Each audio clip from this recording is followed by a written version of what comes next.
We keep saying thyroid, but actually thyroid जो है it is just the name of the gland, it's not the name of the disease. तो उसकी वजह से क्या होता है, बहुत बार उनको लगता है कि हम लाइफस्टाइल करेंगे तो गोली खाने की ज़रूरत नहीं है, तो वो गोली बंद कर देते और फिर सब गड़बड़ हो जाती है। बिकॉज जैसे ही किसी का वजन कम होता है ना, तो सबसे पहले कैंसर मन में आता है। Is there any correlation between thyroid and calcium metabolism? सो ये सबका फेवरेट क्वेश्चन रहता है और मोस्ट कॉन्ट्रोवर्शियल क्वेश्चन भी है। And I have many patients, आप विश्वास नहीं करोगे कि वो बाहर फंक्शन में जाना बंद कर देते हैं, सोशलाइजेशन बंद करते हैं, बिकॉज दे आर वरीड कि मैं जहाँ पे भी जाऊँगी तो लोग मुझे इसके बारे में पूछेंगे। Hello everyone and a very special happy Women's Day to all the incredible women out there. Today marks a new beginning for us as we launch Beyond the Pill, a brand new podcast series dedicated to helping you to take control of your health. We believe that every woman deserves access to accurate, empowering information about their health. That's why in this special Women's Day episode, we are thrilled to invite Dr. Tejal Latia, a prominent endocrinologist with over a decade of experience who stands as a leading figure in the Mumbai's medical landscape. Dr. Latia will be diving deep into important topics that are close to every woman's heart. Hello Dr. Latia, welcome to Beyond the Pill. So आज के हमारा concern topic है thyroid and the social stigma associated with it. So can you just brief us about what exactly is thyroid and what are the common disorders that are related to thyroid? Sure. So first of all, thank you for having me. In the beginning, I would like to say that we keep saying thyroid, but actually thyroid जो है, it is just the name of the gland. It's not the name of the disease. So everybody has a thyroid gland like you and I have, and this thyroid gland, its function is to produce a hormone, जो हिंदी में हम रसायन कहते हैं। ये hormone important है हमारे body के लिए. This hormone has several functions in our body.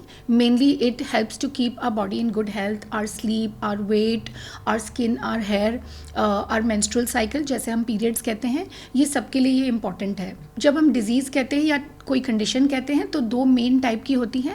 One is called as hypothyroidism and one is called as hyperthyroidism. Hypothyroidism का सिंपल मतलब है, the easy definition is that the thyroid gland is making less hormone than the body needs. Similarly, hyperthyroidism means that the body is making more thyroid hormone than is needed. Okay. So as with everything in nature, एक balance होता है. तो whenever hormone is less or more than what you need, then there will be problems in the body. So can we talk about like how thyroid dysfunction particularly affects women? Sure. So the most important thing to note here is that thyroid conditions are more prevalent in women as compared to men. So if 10 people have a thyroid condition, out of them 9 will be women and only 1 will be a man. So as you can understand, it disproportionately affects women to a great extent. अभी आपने mention किया कि women में ज़्यादातर देखा जाता है. So what are the risk factors that are related to thyroid dysfunction? So risk factors exactly नहीं कह सकते हैं. मुझे पता है कि ये कॉमन अंडरस्टैंडिंग है कि लाइफस्टाइल की वजह से थायराइड होता है, लेकिन एक्चुअली ये सच नहीं है. मोस्ट ऑफ द टाइम जैसे पुराने ज़माने में आयोडीन की डेफिशिएंसी होती थी, जिसकी वजह से थायराइड का प्रॉब्लम होता था, लेकिन फिर गवर्नमेंट ने आयोडीन सॉल्ट में इंट्रोड्यूस कर दिया, तो हम सब अभी आयोडाइज सॉल्ट खाते हैं, तो वो प्रॉब्लम काफ़ी कम हो चुकी है. लेकिन अभी मोस्टली जो होता है ये जेनेटिक या ऑटो इम्यून होता है. तो most of the time it's not really a choice that a person has, is just the luck of the draw कि आपको ऐसा जेनेटिक या ऑटोइम्यून इशू हो गया है जिसकी वजह से आपको थायराइड का प्रॉब्लम है. So then if any of the parent is having thyroid, so is the child more prone to getting it? Yes, unfortunately. So अगर either mother और father को थायराइड का प्रॉब्लम होता है, यूजली मदर की side से ज़्यादा प्रेवलेंट होता है. तो मैटरनल साइड में अगर मम्मी को, मौसी को या मौसी की बेटी को, इनको थायराइड का प्रॉब्लम है, तो डेफिनेटली जो लड़कियाँ होती हैं उनको ज़्यादा रिस्क होता है. And also if any woman is pregnant and she is suffering with या तो hyperthyroidism या तो hypothyroidism, तो will it affect the fetus or the baby? What I feel and what is fact is that जब तक treatment अच्छे से कर रहे हैं, अच्छे से मैनेज हो गया है थायराइड का प्रॉब्लम और रिपोर्ट आपकी नॉर्मल है, तो 99.9% ना कोई प्रॉब्लम नहीं आती है. लेकिन अनफॉर्चुनेटली जब प्रेगनेंसी होती है, ये बहुत इमोशनल टाइम होता है फैमिली के लिए, तो इसीलिए वो बहुत ज़्यादा एंक्शियस हो जाते हैं. बट अगर प्रॉपरली थायराइड की ट्रीटमेंट की जाए, specially if a good endocrinologist is seeing the patient, condition, then usually कुछ प्रॉब्लम नहीं होती है and usually the mother and the baby are both okay. So, ma'am said that thyroid dysfunction affects menstrual cycles in women. Yeah. So, does it also have any relation with infertility in women? Yeah, so there is something which is called as a thyroid antibody, and that is a marker of autoimmunity. के thyroid antibody tells us that ये इंसान को जो thyroid का problem है ये एक autoimmune condition है.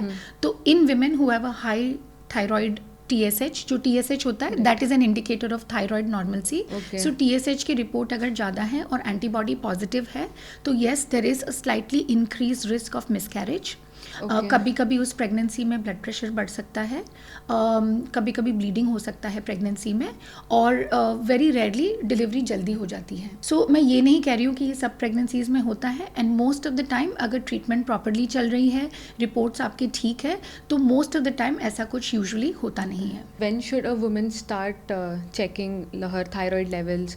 And should they start without any symptoms in the body, or body will show any symptoms and they should start checking their thyroid levels? I mean, be it in a teenage or in adult or preteen, like what is the ideal age? Correct. So we'll start from birth. हम जन्म से शुरुआत करते तो ideally every newborn baby, हर नवजात शिशु का थायराइड का चेक करना चाहिए, बिकॉज थायराइड का जो हार्मोन होता है वो बेबी के ब्रेन के डेवलपमेंट के लिए बहुत इंपॉर्टेंट होता है.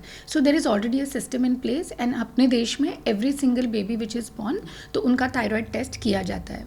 उसके बाद from the newborn state to maybe a woman who is planning to get married और इज़ प्लानिंग अ प्रेगनेंसी और planning conception, then in them I feel कि सबका TSH चेक हो जाना चाहिए, बिकॉज इस टाइम पे it's not only about the mother, सिर्फ माँ की हेल्थ के बारे में नहीं है बट बेबी के हेल्थ के बारे में भी है. So maybe newborn screening which is हर नवजात शिशु का थायराइड चेक होना चाहिए, and any woman who is married there is a chance of pregnancy, जो प्रेगनेंसी रखना चाहती है या ऑलरेडी प्रेग्नेंट है तो उन सबको चेक करना चाहिए. हाउएवर इसके अलावा अगर थायराइड की ग्रंथि सूजी हुई है, वजन बढ़ रहा है, पैर पे या मुंह पे सूजन आ रही है, या फिर वेट बढ़ रहा है या कॉन्स्टिपेशन हो रहा है, ऐसे कोई सिम्टम्स है तो मे बी थायराइड चेक किया जा सकता है. और समटाइम्स अगर बहुत सारे फैमिली मेम्बर्स को थायराइड का प्रॉब्लम होता है तो हम लोग प्रिफर करते हैं कि हम थायराइड का टेस्ट एक बार बच्चों का भी कर लें. Can you recommend some tests that we can do for seeing our thyroid levels? So the simplest and cheapest and most reliable test is to do a simple TSH. सो TSH की report करने पे most of the time clarity मिल जाती है कि एक तो थायराइड का प्रॉब्लम है कि नहीं है, ये हाइपोथायरॉयडिज्म है या हाइपरथायरॉयडिज्म है, और उसके बाद अगर TSH में कुछ प्रॉब्लम है तो हम T3 और T4 चेक करते हैं which is the actual level of thyroid hormone in the body, और एक एंटीबॉडी की टेस्ट करते हैं. एंटीबॉडी का टेस्ट करने का एक ही एम होता है, उससे हमको ये पता चलता है कि थायराइड होने का कारण क्या है, कि ये ऑटोइम्यून है कि ये कैसा है. So these are the basic test we do. Of course और बहुत सारी टेस्ट होती है, बट मुझे ऐसे लगता है कि वो इंडिविजुअल केस पे डिपेंड होता है, एंड वो doctor will probably guide the patient what they need to do. So doctor, now that you mentioned कि thyroid dysfunction and menstruation and fertility का relation है, so what do you think, how is this a stigma for a woman? Yeah, so that's a controversial question, but yes, there is stigma associated with thyroid conditions, and I can just share some patient stories which I have gone through. Okay. So a lot of times it happens that if a woman is looking to get married, so the opposite party they usually want to know if she has a thyroid condition or not, and I have had to talk to women in whom everything was going great, but because she had a thyroid problem, the marriage proposal was rejected. So that can be really hard and painful, because one, it's not a choice to have a thyroid condition. It happens, it can be genetic or autoimmune, and I also feel that it's such a simple, easy to manage condition, and it really doesn't affect her ability to get pregnant or have a baby if it is managed well. So I think it's pretty unfair, but yes, the stigma does occur. What is more painful for me is, I remember one of my patients, I'll never forget her. I was sitting in my Panvel clinic and she came to me and she started crying, and what had happened is when she got married, she didn't have a thyroid problem, but after she got married, within a few months, her thyroid problem was diagnosed, and actually the husband had filed for divorce, and the words they used is कि हमको thyroid की गोली खाने वाली लड़की हमारे घर में नहीं चाहिए. So which was really hard and very, very painful. It was no fault of hers, but unfortunately the divorce went through, and that was really hard. A lot of times also during the time of pregnancy, if anything goes wrong, it's very easy to blame the thyroid. तो बहुत बार ऐसा Right. होता है कि thyroid का actually कोई issue भी नहीं है, लेकिन कुछ भी होता है तो वो ब्लेम थायराइड पे डाला जाता है कि अरे ये ऐसा हो गया क्योंकि थायराइड का प्रॉब्लम था. So I think that it's a simple condition, it's more like a deficiency rather than the disease. Right. And अगर डॉक्टर से प्रॉपर ट्रीटमेंट चल रही है तो मोस्ट ऑफ द टाइम कुछ भी ऐसा बहुत बड़ा होता नहीं है. And I think that girls and women deserve more compassion, and I think we all need to be more accepting of this condition. And what I also feel is that most of the time thyroid is made into a very big deal, like it's such a Right, big condition and it's such a huge thing, but it's not really. Our body is making less thyroid hormone. You're taking a pill with a hormone that is made in your body, and it's keeping your body in balance, it's keeping you healthy, and I think it's pretty okay. So once someone is detected with thyroid, so it's mandatory that you have to take the pill lifelong, right? So are there any side effects related to it? या so obviously जब भी कोई भी इंसान को when ever anybody started on a medication, तो सबसे बड़ा डर यही होता है, एक है कि साइड इफेक्ट होगा कि नहीं, या तो फिर ज़िंदगी भर लेना पड़ेगा. जी. तो how I can explain is कि हम ये जो ट्रीटमेंट करते हैं थायराइड की, उसमें हम जो थायराइड की ग्रंथि है उसको रीजनरेट या रिपेयर नहीं कर सकते हैं. तो अगर ये ग्रंथि कम रसायन बना रही है तो वो हमेशा कम ही रसायन बनाएगी. तो जब तक हम बाहर से वो रसायन गोली के रूप में देंगे और रसायन को बैलेंस में रखेंगे बॉडी में, तो पर्सन विल रिमेन हेल्दी. और अगर हम ये नहीं देंगे तो उसके बॉडी में तो रसायन कम है, तो फिर उसको प्रॉब्लम होगी. तो इसीलिए ये कंटिन्यू तो रखना पड़ता है, लेकिन मोस्ट इम्पॉर्टेंटली क्योंकि ये अपने शरीर का ही रसायन है जो हम गोली के रूप में दे रहे हैं, तो इससे कोई साइड इफेक्ट नहीं होता है. और रेगुलर चेक करने पे हम उसको डोज कम ज़्यादा करते रहते हैं. लेकिन बहुत सारे लोग ऐसे मानते हैं कि हमको आदत पड़ गई, हमारी किडनी ख़राब हो जाएगी, ज़्यादा गोली लेना अच्छा नहीं है. लेकिन इस केस में ये बहुत इंपॉर्टेंट है लेना, कंटिन्यू रखना और अपने हेल्थ के लिए रखना है. So ma'am, can you just tell us, मतलब जैसे अगर आपने अभी मेंशन किया it is a genetic disorder, but कोई लाइफस्टाइल चॉइसेस करने से does it affect thyroid health in a woman? So जैसे we discussed in the before that thyroid के प्रॉब्लम में, स्पेशली हाइपोथायराइडिज्म में वेट गेन हो सकता है. तो मुझे ऐसे लगता है कि लाइफस्टाइल इंपॉर्टेंट है, हेल्दी डाइट खाना, रेगुलर एक्सरसाइज करना. लेकिन अनफॉर्चुनेटली सोशल मीडिया में बहुत बार मैं देखती हूँ कि समबडी इज़ प्रॉमिसिंग कि ये पर्टिकुलर एक्सरसाइज करने से थायराइड ठीक हो जाएगा, ये खाना खाने से थायराइड ठीक हो जाएगा. So unfortunately that is not true. So I encourage that my patients with hypothyroidism definitely should have a good lifestyle, but at least not with the expectation that the lifestyle is going to cure the condition. तो उसकी वजह से क्या होता है, बहुत बार उनको लगता है कि हम लाइफस्टाइल करेंगे तो गोली खाने की ज़रूरत नहीं है, तो वो गोली बंद कर देते और फिर सब गड़बड़ हो जाती है.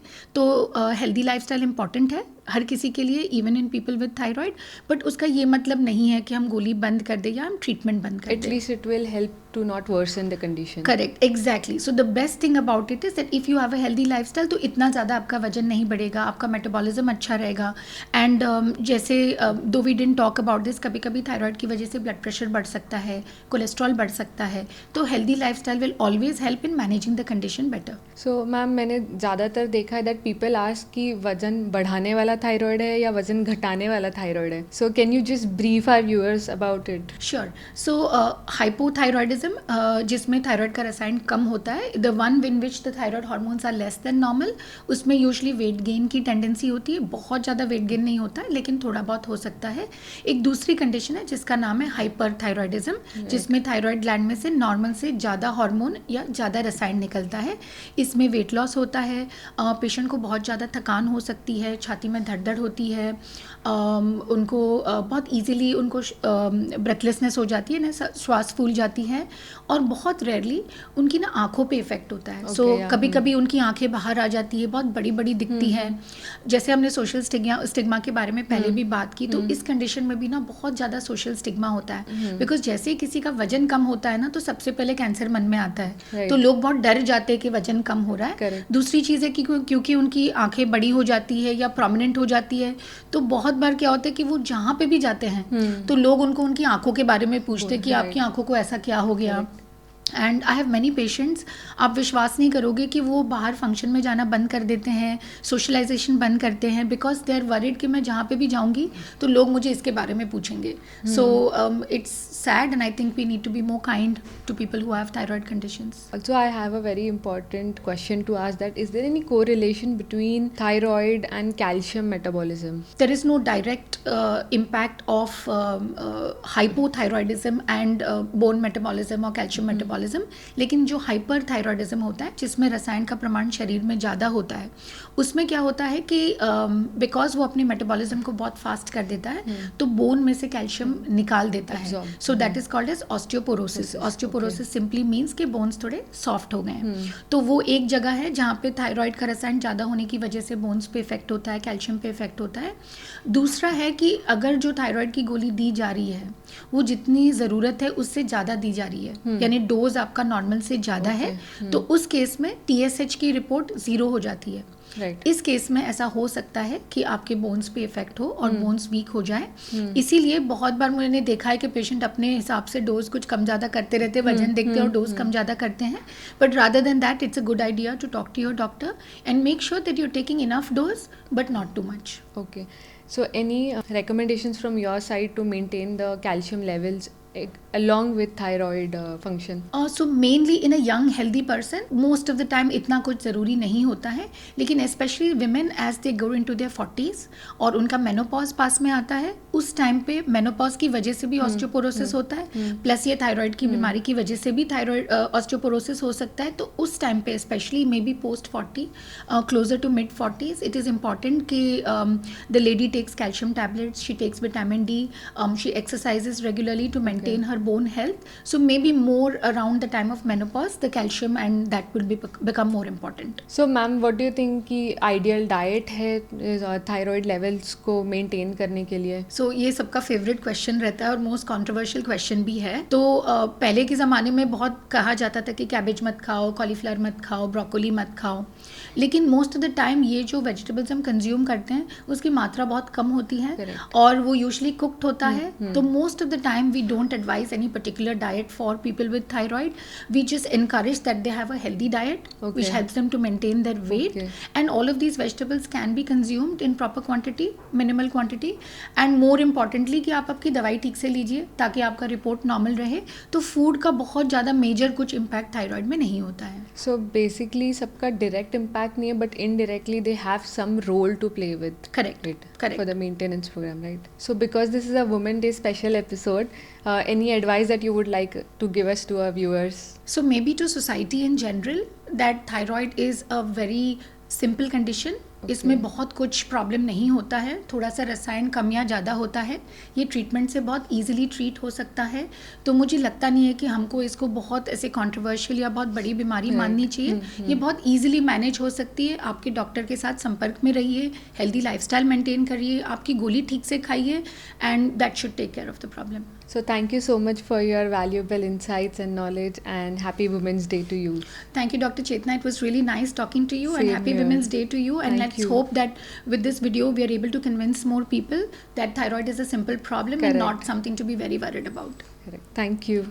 And that wraps up our very first episode of Beyond the Pill. Thank you so much for joining us. Please don't forget to subscribe our channel and follow us on Instagram, Mankind Specialities. Also, please share your reviews. Until then, stay informed, stay healthy.